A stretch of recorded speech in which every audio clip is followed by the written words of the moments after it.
Morelands. I'm here with Katie today to read you The Dragon Machine. It's by Helen Ward.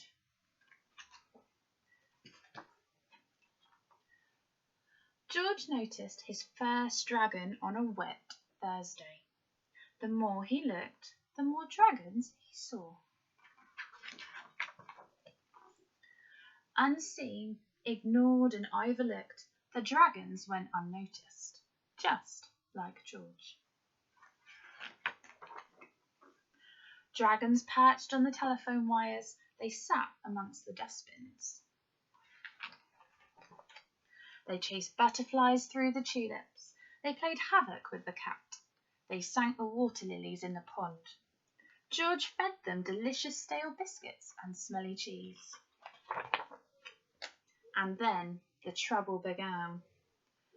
The dragons followed George everywhere.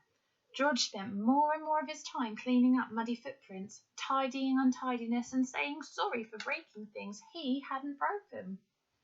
George's dragons were becoming too troublesome to stay unnoticed for much longer. Something had to be done. George went in search of some advice. The dragons followed George to the library. He consulted the Encyclopedia of Dragons. There were dire warnings: never feed a dragon. Never let a dragon into your home. Too late. There were tragic tales of dragons discovered and captured. Too sad. And there was a map of the place where dragons belonged. A great wilderness, unnoticed and overlooked and safe. But George would have to show them the way. George drew plans for a machine.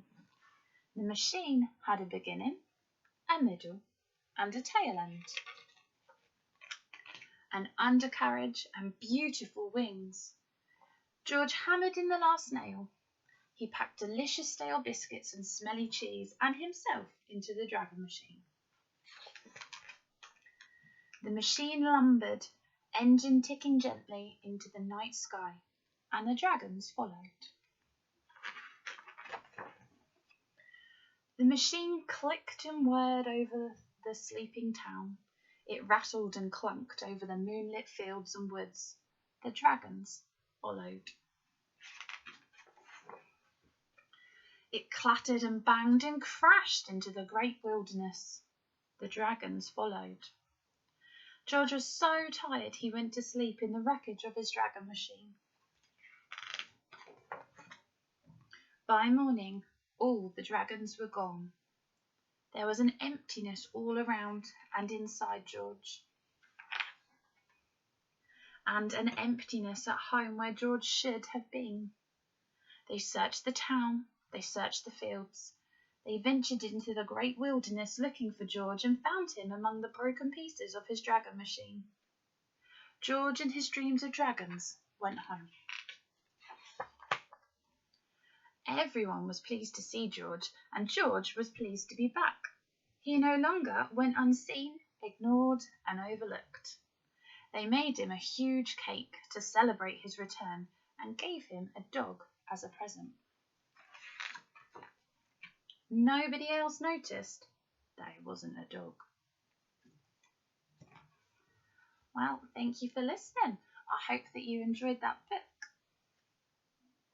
Bye.